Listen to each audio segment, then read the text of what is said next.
Hello, everyone. I'm Dr. Morgan. I want you to think about the toast you had for breakfast this morning, and perhaps the glass of juice you drank with it. Two things we've been told are part of a healthy start to the day. But what if I told you they may be the very things quietly accelerating the loss of your strength? That is certainly a startling thought to begin with. Welcome, everyone, to Health Voices. I'm Sarah. Doctor, that statement is bound to catch many of our listeners by surprise. The idea that common, everyday foods, even ones we think are healthy, could be harming our muscles is a deeply concerning one. It is, Sarah, and it's a conversation we must have, because the slow creeping loss of muscle as we age, a condition called sarcopenia, is not just about feeling a little weaker. It's about a gradual loss of independence. After age 50, the body can naturally lose 1 to 2% of its muscle mass each year. But this process can be dramatically accelerated by what's on our plate. The foods we're about to discuss don't come with warning labels. In fact, they are staples in most American kitchens. They work silently, creating inflammation, disrupting hormones, and robbing your muscles of the nutrients they need to stay strong. Today, we're going to expose 5 of these silent enemies. This is critical information. So for everyone listening who has felt that unexplained weakness or that things are just getting harder, this could be the turning point. Let's begin with the first food you mentioned, Doctor. The one many of us start our day with. Yes, the first and most common is refined flour products. This includes the soft white bread for your toast, the pasta you have for dinner, and the pastries or cookies you might enjoy as a treat. The ritual is comforting and familiar. But inside your body, a destructive chain reaction is being set off. During the refining process, wheat is stripped of its bran and germ, the parts that contain the fiber, the B vitamins, the magnesium, almost all the nutrition. All that remains is the starchy endosperm, which your body treats almost exactly like pure sugar. When you eat it, your blood sugar spikes dramatically. Your pancreas then works overtime, releasing a flood of the hormone insulin to manage the sugar rush.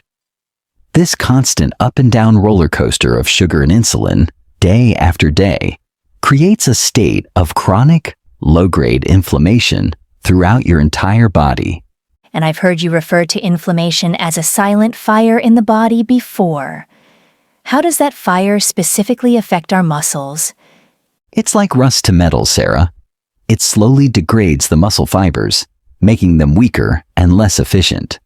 But it also creates a double jeopardy situation. This inflammatory state, driven by high insulin levels, directly interferes with your body's ability to use the protein you eat. Even if you have a perfectly cooked piece of chicken alongside your white pasta, your muscles can't effectively access the amino acids from that chicken. Your body is too busy dealing with the sugar crisis to focus on repair and growth. The research on this is very clear. A long-term study published in the Journals of Gerontology, Series A, linked diets high in refined carbohydrates directly to higher levels of inflammatory markers, like C-reactive protein, and lower muscle mass and strength in older adults.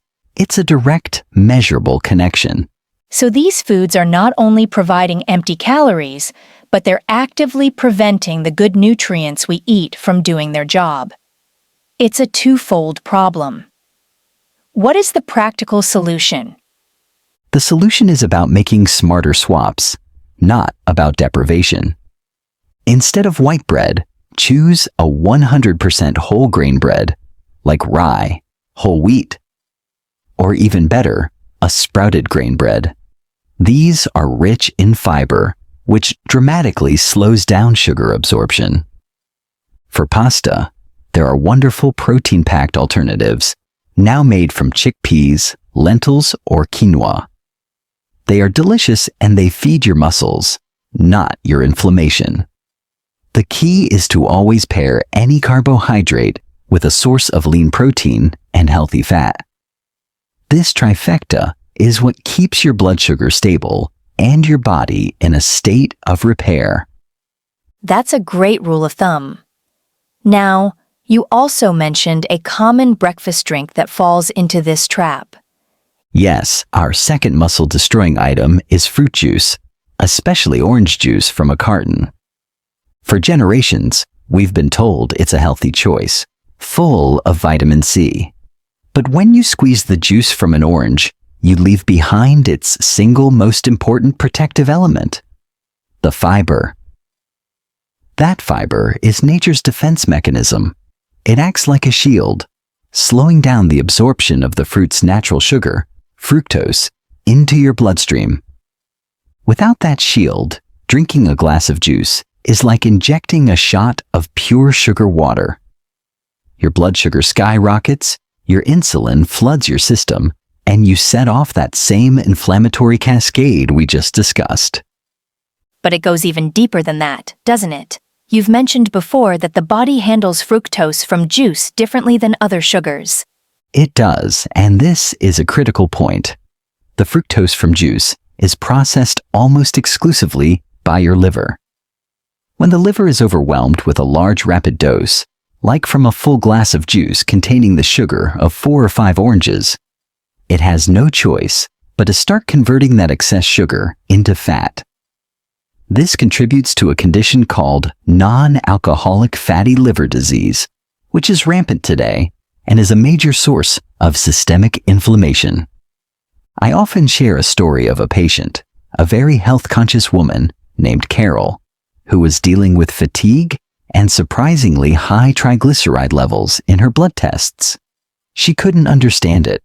She ate salads and avoided dessert.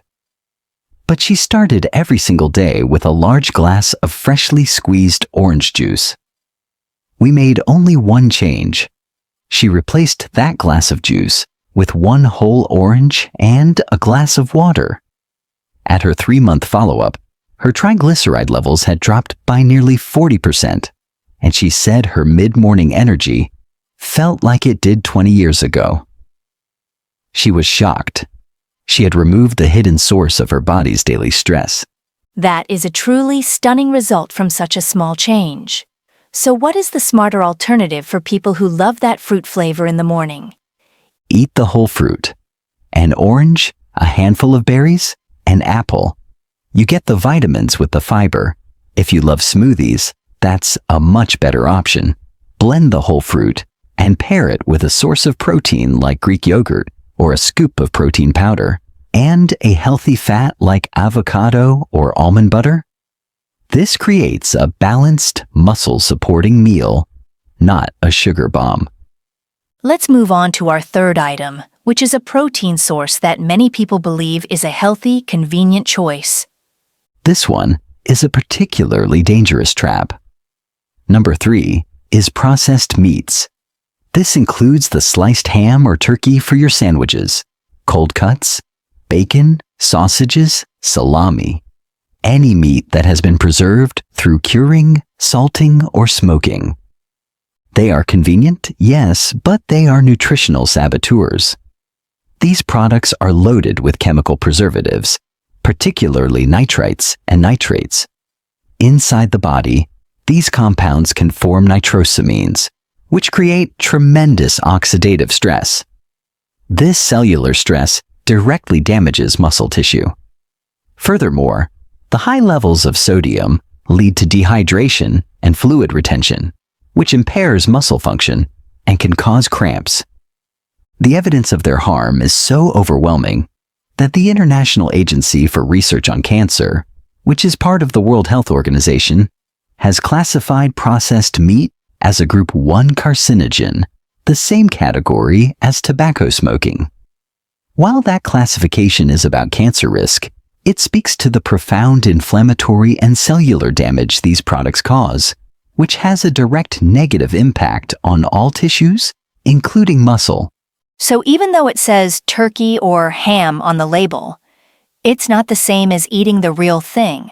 Not even close.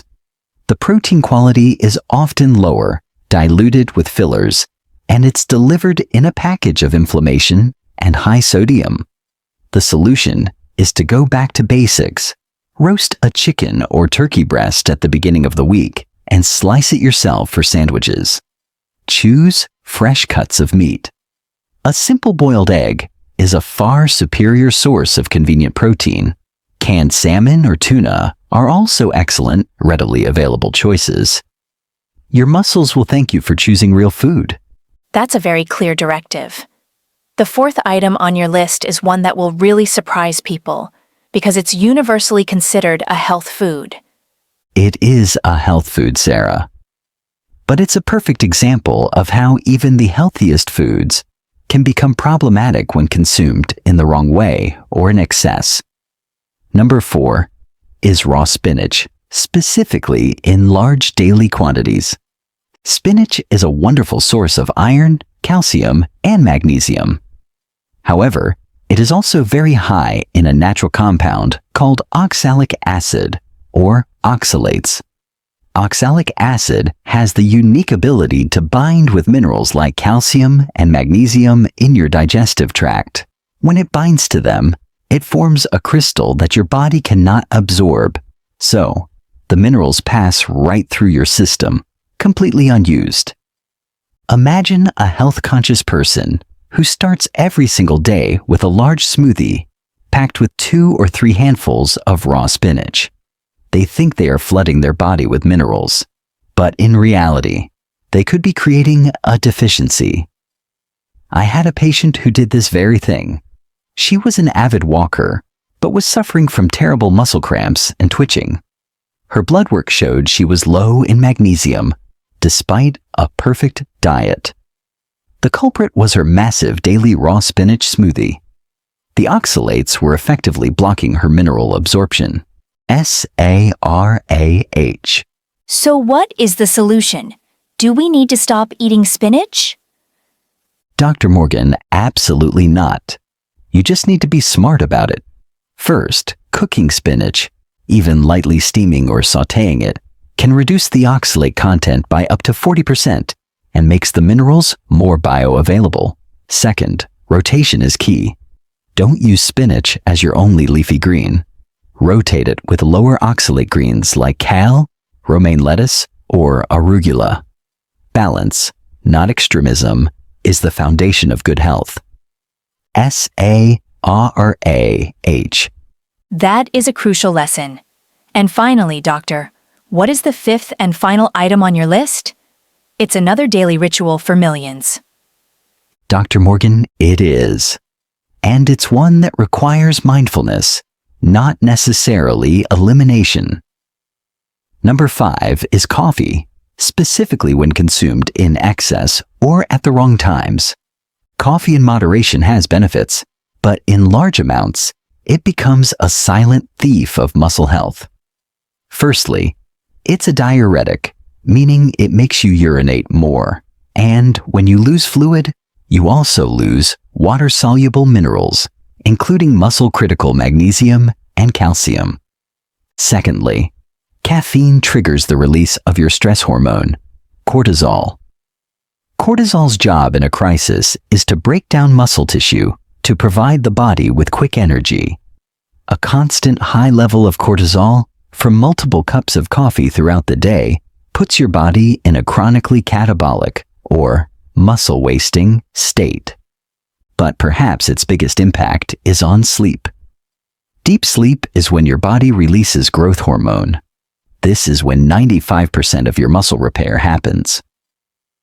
Caffeine, especially consumed in the afternoon, can significantly disrupt the architecture of your sleep, robbing you of that critical deep sleep stage.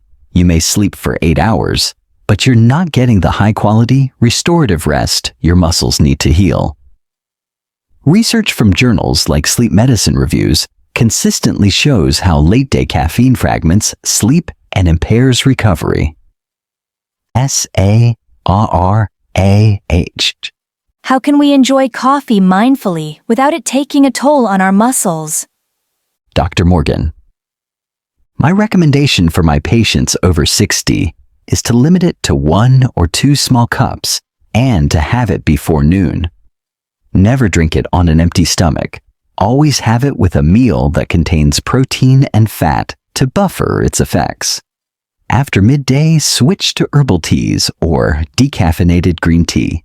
This simple change can have a profound impact on your sleep quality and, therefore, your body's ability to repair itself overnight.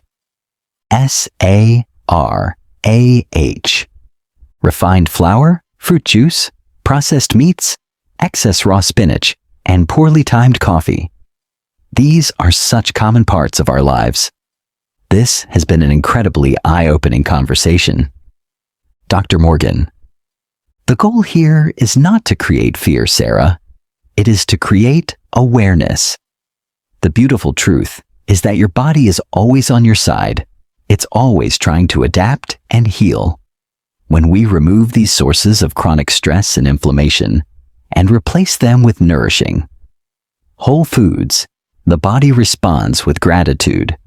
You feel it in your energy, you feel it in your strength, and you feel it in your confidence. It's never too late to make a change. The power is on your plate.